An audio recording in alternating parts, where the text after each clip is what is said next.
তুই তোর পথে হাঁট, আমি আমার পথে হাঁটি। সুইসাইড করা যা, সুইসাইড করা যায় না, মানুষ খুন করা যায় না। আপনার স্ত্রীকে ভালো লাগলো না, আপনি খুন করে ফেললেন। আপনার স্বামীকে ভালো লাগলো না, আপনি খুন করে ফেললেন। এই পারমিশন ইসলাম আপনাকে দেয়নি। পৃথিবীর কবি সাহিত্যিক যারা রয়েছে, যারা গবেষক রয়েছ, যারা আমার সাথে পাল্লা দিতে চাও, আমার অস্তিত্বকে যারা অস্বীকার করো, কাফির মুশরিক যারা রয়েছ, এত শিক্ষাবিদ তোমরা দাবি করো, আলিফ লাম মিম এই তিনটা অক্ষরের বিবরণ বলে দাও, ব্যাখ্যা বলে দাও। আলিফ একটা অক্ষর, লাম একটা অক্ষর, মিম একটা অক্ষর, এই তিনটা অক্ষরের মানে কি বলে দাও। এত শিক্ষিত তুমি, এত গবেষক, এত জ্ঞানের ভান্ডার তুমি, তোমার আঙ্গুলের ইশারায় সমগ্র পৃথিবী চলি, কিন্তু মাত্র তিনটা অক্ষর বলে দিলাম, আলিফ লাম মিম। এই তিনটা অক্ষরের ব্যাখ্যা বিশ্লেষণ বলে দাও। আজ অবধি পবিত্র কোরআনে কারিমের তাফসীর লেখা বন্ধ নাই। কিয়ামত অবধি কোরআনে কারিমের তাফসীর লিখতে থাকবি, তারপরেও এই তিনটা অক্ষরের মানে কেউ বলতে পারে না। সুবহানাল্লাহ। কোরআনে কারিমে যত তাফসীর রয়েছে, প্রত্যেকটা মুফাসসির এখানে সারেন্ডার করেছেন আল্লাহু আ'লামু ওয়া রাসূলিহি, আল্লাহ তাআলা এবং তার রাসূল এই তিনটা অক্ষরের মানেটা ভালো জানেন। সুবহানাল্লাহ। দেখছেন, সকল আয়াতের অর্থ পৃথিবীর সকল মুফাসসিররা করেছেন, কিন্তু এই তিনটা অক্ষরের আলিফ লাম আর মিম, এই তিনটা অক্ষরের মানে কি আজ পর্যন্ত কোনো মুফাসসির বলে নাই যে এই তিনটা অক্ষরের মানে হলো এটা। বলেছে, বলার পরে প্রত্যেকে সারেন্ডার করেছে আল্লাহু আ'লামু ওয়া রাসূলিহি, আল্লাহ তাআলা এবং তার রাসূল এই তিনটা অক্ষরের ব্যাখ্যা ভালো জানেন। সুবহানাল্লাহ। আমরা যা বলেছি এটা আইডিয়া করে বলেছি, কিন্তু সঠিকটা আমরা জানি না। আল্লাহ এবং তার রাসূল ভালো জানেন। আল্লাহ তাআলা পরের আয়াতে বলে দিলেন, যালিকাল কিতাব লা রাইবা ফীহি, ইহা এমন এক কিতাব পাঠালাম যেই কিতাবটার মাঝে ভুল তো দূরের কথা, সন্দেহ তো দূরের কথা, সন্দেহের লেশ মাত্র ওই কোরআনে কারিমের কোন আয়াতের মাঝে নাই। সুবহানাল্লাহ। কোরআনে কারিম একটা নির্ভুল কিতাব, লিখিত কিতাব, নির্ভুল কিতাব, যেটার একটা জবরজের, একটা নুক্তা, একটা হরকত, একটা হরফ পর্যন্ত কোনো ভুল ত্রুটি নাই। কিয়ামত অবধি সকল গবেষণা করবে, কিন্তু কোরআনে কারিমের ভুল ধরতে এসে নিজেরাই সারেন্ডার হয়ে যায়। সুবহানাল্লাহ। দেখছেন, পৃথিবীর এমন কোনো কিতাব নাই যেই কিতাবে বলেছে যে আমার কিতাবে কোনো ভুল নেই, আমার বই পুস্তকে কোনো ভুল নেই। দেখবেন যে আপনি বাজারে যত বই পুস্তক রয়েছে, কিতাব রয়েছে, বলবে যে আপনাদের যদি কোনো ভুল চোখে ধরা পড়ে আমাদের জানাবেন, সামনের বার যখন আমরা আবার সংশোধন করে বই ছাপাবো তখন এটা সংশোধন করে নিব। কিন্তু কোরআনে কারিম একমাত্র কিতাব যেটার শুরুতে আল্লাহ তাআলা বলে দিলেন, যালিকাল কিতাবু লা রাইবা ফীহি, এটি এমন এক কিতাব যেটাতে কোনো ভুল ত্রুটি সন্দেহের লেশ পর্যন্ত নেই। আল্লাহ তাআলা বলে দিলেন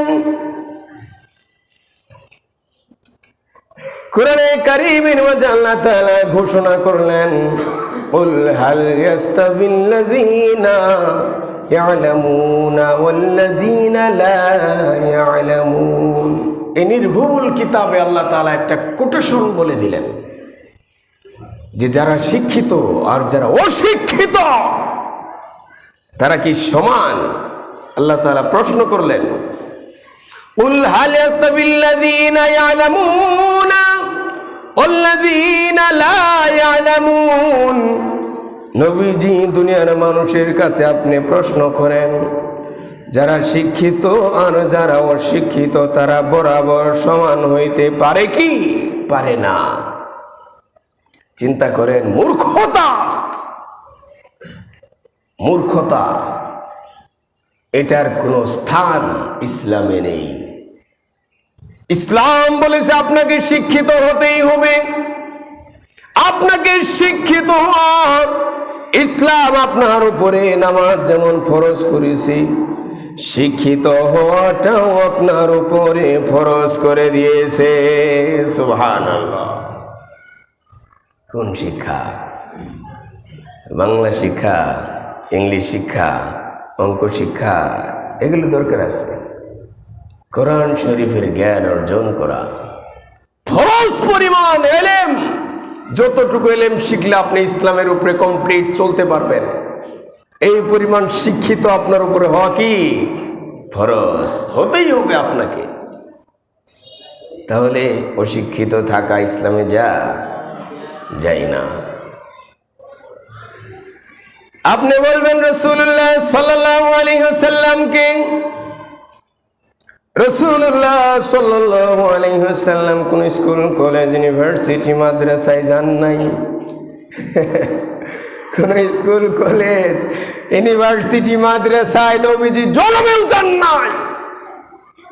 পৃথিবীর কারোর কাছ থেকে নবীজি কোন ধরনের জ্ঞান শিখেন নাই।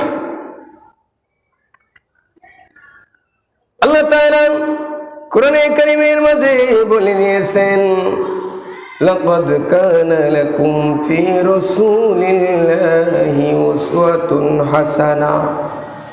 রাসূলুল্লাহ সাল্লাল্লাহু আলাইহি ওয়াসাল্লাম যতগুলো আইডিওলজি দিয়েছেন, যতগুলো তত্ত্ব আদর্শ দিয়েছেন, সকল তত্ত্ব আদর্শগুলো, প্রাণের নবীজির যত মডেল ছিল, রাসূলুল্লাহ সাল্লাল্লাহু আলাইহি ওয়াসাল্লামের চরিত্রের যত দিক ছিল, সকল কিছু সবচেয়ে উত্তম আদর্শ।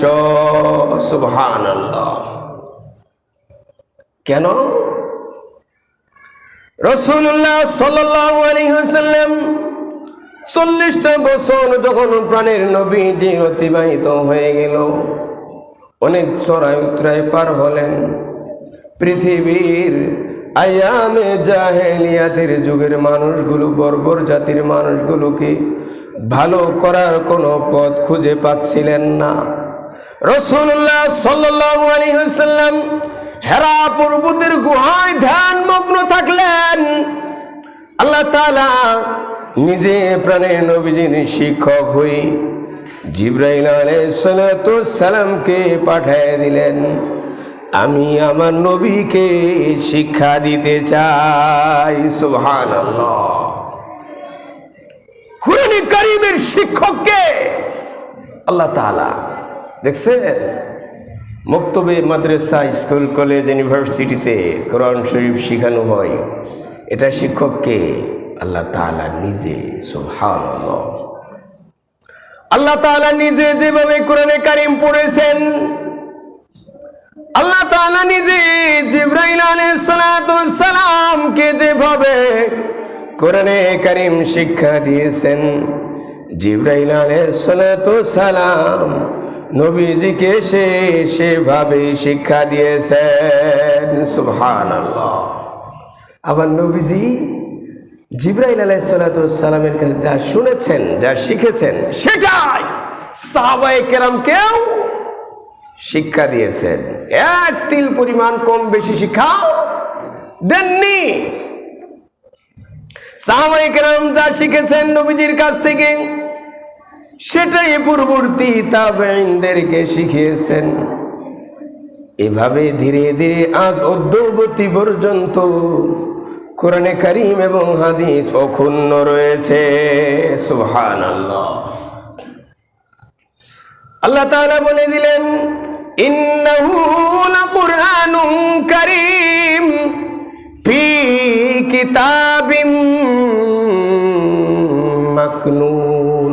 কোরআন শরীফ, পৃথিবীর সমস্ত মানুষ মিলে কোরআন শরীফকে যদি ধ্বংস করতে চায়, মুছে ফেলতে চায়, বাংলাদেশের লক্ষ লক্ষ কোটি কোটি হাফেজদেরকে যদি গুলি করে শহীদ করে দিতে চায়, আগুনে জ্বালায় পুড়ায় ছারখার করে দিতে চায়, যত লাইব্রেরি রয়েছে সকল লাইব্রেরির কোরআনে কারীমগুলোকে যদি পুড়ে ছারখার করে দেয়, কোরআন ধ্বংস করে দিব, সম্ভব হবে? বাংলাদেশে সব মায়েরে শেষ করছেন, হাফেজ সাহেব কোরআন শরীফ পুরাই দিচ্ছেন। ইন্ডিয়ার যত কোরআন শরীফ আছে হেডিও পুরাই দিলেন, হাফেজদেরকে মাইরে ফেলাইলেন। পাকিস্তানে জিরি আছে, হেডিও মাইরে ফেলাইলেন। কাতার, কুয়েত, বাহরাইন, মিশর, সিরিয়া, ইরাক, ইরান সকল হাফেজদেরকে কোরআন শরীফকে পুরাই ধ্বংস করে ফেললেন। আল্লাহ তাআলা বললেন, ইন্নাহু লাকুরআনুন কারীম ফি কিতাবিম মাকনুন। এই পৃথিবীর মানুষেরা, পাগল হয়ে গেছস নাকি রে? এই দুনিয়ার সব পুরে সারখার করবি, আমার ওখানে যে রাখছি। বাল হুয়া কুরআনুম মাজিদ ফি লাওহিন মাহফুজ। লৌহে মাহফুজ, আল্লাহ তাআলার কাছে যেটা রাখছেন, কিতাবিম মাকনুন, সংরক্ষণ করে যে কিতাব রেখেছেন, ওটাকে কেমনে পুরে সারখার করবেন? আপনি পারবেন? ওই প্লেসটাতে ফেরেশতাদের যাওয়া আসা নিষিদ্ধ, কেউ ওখানে যেতে পারে না, কোরআন শরীফকে টাচ পর্যন্ত করতে পারে না, ধ্বংস করবো দূরে থেকে। পারবে? আর ফেরেশতারা কি আমাদের মতো বেয়াদব নাকি? ফেরেশতারা আমাদের মতো বেয়াদব? বলেন, মসজিদের ভিতরে করি আমরা মারামারি, করে না? মসজিদের ভিতরে মারামারি করে, হয় নাই? দেখেন নাই আপনারা? আমাদের জাতীয় মসজিদ বাইতুল মুকাররমের ভিতরে মারামারি চলছে। আরে কারবার, বেয়াদব! মসজিদের ভিতরে মারামারি করা যায় নাকি?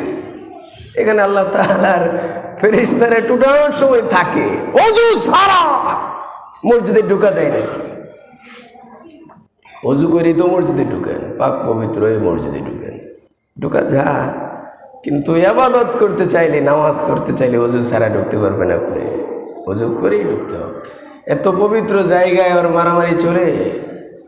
রাসূলুল্লাহ সাল্লাল্লাহু আলাইহি ওয়াসাল্লাম বলেছেন, মসজিদ আল্লাহ তাআলার ঘর, আল্লাহ তাআলার ঘরে যারা আসে তারা আল্লাহ তাআলার মেহমান হয়ে যায়। সুবহানাল্লাহ। মেহমান যিনি, তিনি বেড়াইতে যায় মারামারি করেন নাকি? মেহমান বেড়াইতে যায় মারামারি করে? বলেন, মসজিদে উচ্চ সুরে কথা বলা যায় না, মসজিদে জোরে জোরে কথা বলা যায় না। আপনি কইবেন, হুজুর আপনি তো চিল্লে মাইক ফাটাই ফেলেন। এই মেয়ে, আমার মাইক ফাটানোর অধিকার তো আছে, আমাকে এই মসজিদে কথা বলার অধিকার আছে, আপনার আছে নাকি? আপনি নীরবে চোরের মতো কথা বলবেন, আমিও চোর, চোরের মতো আমাকেও কথা বলা দরকার। কিন্তু এখানে বয়ান করতে হলে তো বলতে হবে। মসজিদের ভিতরে জোরে কথা বলা যায় না, এটা অন্যায়, জঘন্যতম অন্যায়। প্রাণের নবীজি বলেছেন, কিয়ামতের যতগুলো আলামত রয়েছে, আলামতগুলোর মাঝে জঘন্যতম আলামত হলো মসজিদের ভিতরে জোরে জোরে কথা বলা। নাউযুবিল্লাহ। দেখছেন, মসজিদের ভিতরে জোরে জোরে কথা বলা হলো কিয়ামতের একটা আলামত। আপনি একটা অফিসে গিয়ে জোরে কথা বলেন না, আপনি প্রাইম মিনিস্টারের অফিস হইলে তো কাশিও দেন না, চুপচাপ কেমনে কাশ নিবারণ করবেন সেই চিন্তায় থাকেন আপনি, ঠিক না বলেন? কাউন্সিলের অফিসে গেলেই তো আপনি কত পুষ্পাস হয়ে যান, শেপ টেপ করে সেন্টেন মাইকে তারপরে যান আপনি। মসজিদ আল্লাহর ঘর, আল্লাহ তাআলার অফিস, এখানে কি আপনার জোরে কথা বলা যায়? বলেন, যায় না। এখানে অত্যন্ত আদবের সহিত মসজিদে আসতে হবে, সুন্দরভাবে মসজিদে বসে থাকতে হবে। অহেতুক কথা বলা যায় না মসজিদে, প্রয়োজনীয় কথা বলা যায়। অহেতুক কথা বলা মসজিদে যায় না। এখানে কারোর পারমিশন নাই কথা বলার। ইমাম সাহেব তো বলতেই হবে, মুয়াজ্জিনের একামত দিতেই হবে। মুসল্লিরা আসবে চুপে চাপে আল্লাহ তাআলার ইবাদত বন্দেগী করে। দেশ সমাজ নিয়েও কথা বলা যায় মসজিদে। কোরআন হাদিসের ভিতরে থেকে দেশ সমাজ নিয়ে মসজিদে কথা বলা যায়, কিন্তু অবান্তর অহেতুক কথা বলা যায় না, সুরগুল করা যায় না। ধীরস্থিরভাবে কথা বলতে হয় এখানে। আল্লাহ তাআলা কোরআনে কারীমের মধ্যে বলে দিলেন, কুল হাল ইস্তাবিল্লাযীনা ইয়ালামুনা ওয়াল্লাযীনা লা ইয়ালামুন। যারা শিক্ষিত আর যারা অশিক্ষিত তারা সমান না। এই জ্ঞানটা অর্জন করতে হবে কোরআনে কারীমের জ্ঞান। সুবহানাল্লাহ। আবু জেহেল, আবুল হেকাম জ্ঞানের পিতা ছিলেন আইয়ামে জাহেলিয়াতের যুগে। চিন্তা করেন কেমন জ্ঞানী থাকলে তাকে জ্ঞানের পিতা বলা হয়। এই আবু জেহেল জ্ঞানের পিতা ছিল। যখন কোরআন শরীফের জ্ঞান তার ভিতরে যায় না, কোরআনের জ্ঞান রেখে জ্ঞানই মনে করেন। আমাদের সমাজেও রয়েছে অনেক মানুষ যারা আরে হুজুর আপনি আমাদের টাকায় বেতন, আমাদের গরুর খাওয়ান আপনি খান, না খাবার দিলে পরের দিন থেকে আপনার খাওয়ানি বন্ধ। আবার দিয়ে আপনি সমাজ নিয়ে চিন্তা করেন, দেশ নিয়েও চিন্তা করেন, দিয়ে আবার রাজনীতিও বুঝেন আপনি, ভালো মন্দও বুঝেন আপনি, অনেক কিছু বুঝেন, ব্যবসাও বুঝেন দেখি, বলে না? কোরআনে কারীম এমন এক কিতাব, যেই কিতাবের মাঝে আল্লাহ তাআলা বলেছেন, রব্বানা মা খলাকতা হাযা বাতিলা। কোরআনে কারীমে সৃষ্টি জগতে এমন কোন জিনিস আল্লাহ তাআলা অযথা সৃষ্টি করেন নাই। অযথা কোনো জিনিস আল্লাহ তাআলা সৃষ্টি করে নাই। কোরআনে কারীমে এমন কোনো বিষয় নাই যেটার জ্ঞান কোরআন শরীফে নেই। রাজনীতি নাই কোরআন শরীফে, সমাজনীতি নাই কোরআন শরীফে, পারিবারিক নীতি নাই কোরআন শরীফে, জায়গা জমির ব্যাপার, জায়গা জমির ব্যাপার সেটাও কোরআন শরীফে রয়েছে। আপনি মাতবরি করেন, না জাইনে মাতবরি করেন, আর হুজুর মাতবরি করে, জাইনে মাতবরি করে। আপনার কাছে জানাটা ভালো না, অজানা যেটা হেঁটে আপনার কাছে ভালো। চক্ষু নষ্ট হয়ে গিয়েছে, চোখে কালো সানগ্লাস লাগিয়ে ফেলেছেন আপনি। আল্লাহ তাআলা কোরআনে কারীমের মাঝে বলেছেন, ইউসিকুমুল্লাহু ফি আওলাদিকুম। একজন মানুষ যদি মারা যায়, তার যত সম্পদ রয়েছে, এই সম্পদগুলো কিভাবে ভাগ বটোয়ারা হবে সেই বিষয়গুলো আল্লাহ তাআলা বলতেছেন, ইউসিকুমুল্লাহু ফি আওলাদিকুম। আমি তোমাদেরকে সম্পদের ভাগ বটোয়ারা সম্পর্কে তোমাদের নসিহত করিতেছি। সুবহানাল্লাহ। দেখছেন আমাদের বাংলাদেশের যে কোর্ট কাচারি, আইনের বই পুস্তকে আপনার বাবা মারা গেলে কতটুকু সম্পদ পাবেন, এটা বাংলাদেশের আইনে এখন পর্যন্ত কোরআন শরীফের যে আইন রয়েছে সেটাই বলবৎ রয়েছে। জানেন আপনি, কোরআন শরীফের আইন বলবৎ রয়েছে সম্পত্তির ভাগ বটোয়ারায়। জানেন না এটা? লিযযাকারি মিসলু হাযযিল উনসায়াইন।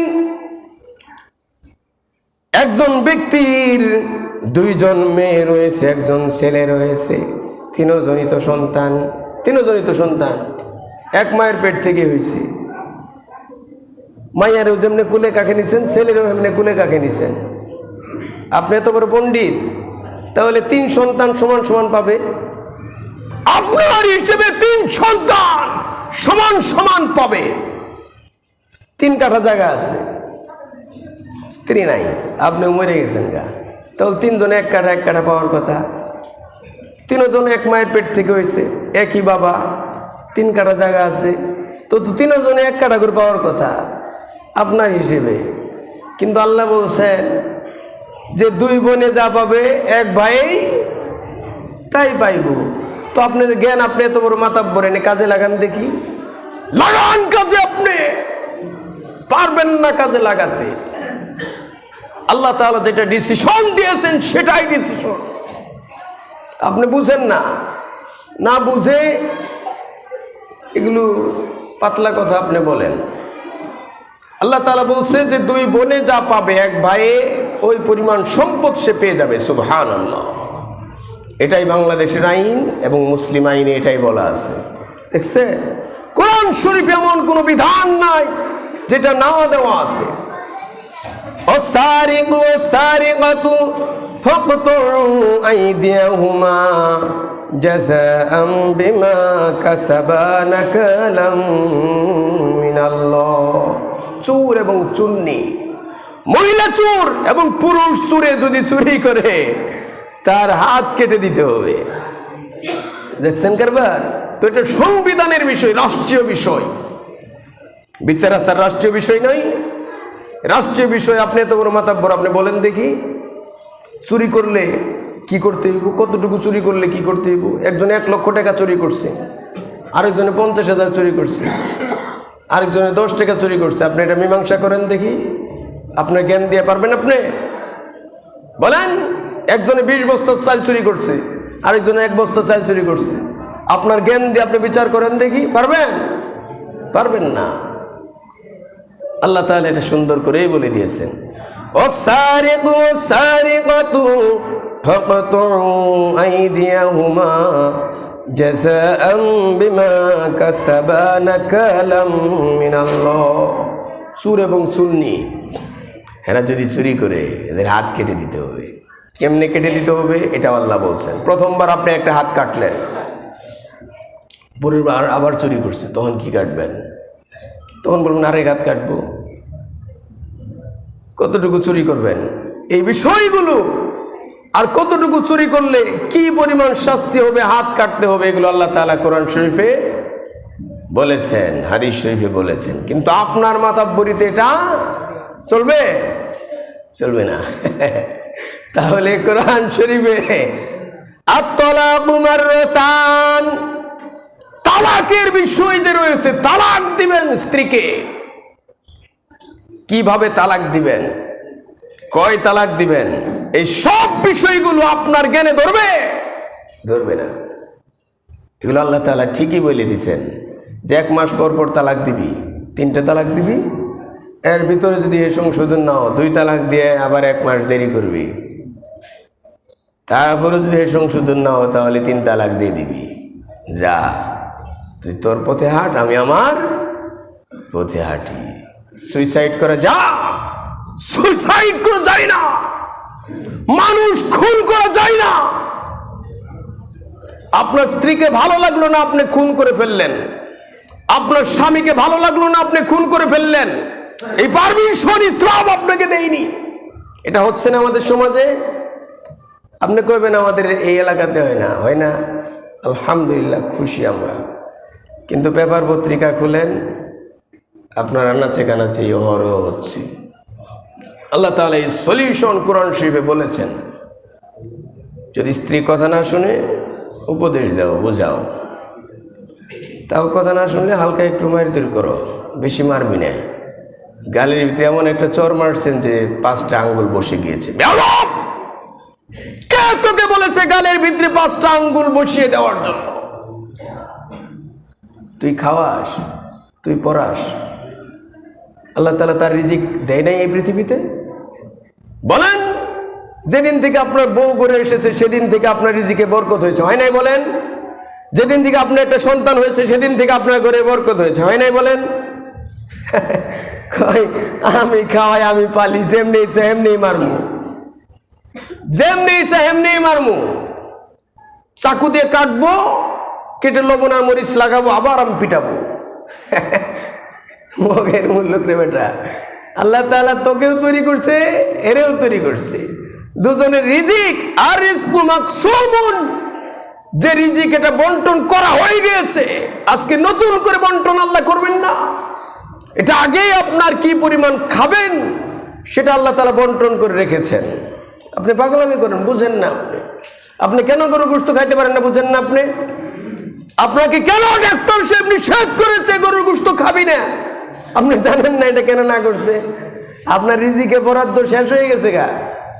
আমি পাগলামি করি, আর বেশি খালি তো আরো তাড়াতাড়ি অসুখ বিসুখ হয়ে ঝামেলায় পড়ে যাবেন। আপনি বাড়তি খান কেন? মিষ্টি খাওয়া নিষেধ কেন করছে আপনি জানেন না? এটা আপনার জন্য ডাক্তার সলিউশন দিচ্ছেন, যার খায়েন না আপনি। এটা আল্লাহর পক্ষ থেকে আপনার জন্য বাজেট ক্লোজ হয়ে গিয়েছে। যেটুকু খাচ্ছেন, এটা খাচ্ছেন, এটাও আপনার বাজেট থাকতেও পারে, ঠিক না বলেন? কিন্তু আল্লাহ তাআলা রিজিক আগেই বন্টন করে রেখেছেন। এজন্য স্ত্রীর সাথে কেমন ব্যবহার করবেন, কতটুকু মারবেন এটাও বলা আছে, কোথায় মারবেন সেটাও বলা আছে। কানের ভিতরে এমন চোর মারছেন স্ত্রীকে, বউকে, কানে পর্দা ফেটে গিয়েছে। চোখের মাঝে এমন ঘুষি মারছেন, চোখের ভিতরে রক্ত জমে গিয়েছে, হয় না এমন বলেন? মাথায় এমন জোরে পিটন মেরেছেন, মাথা ফেটে গিয়েছে।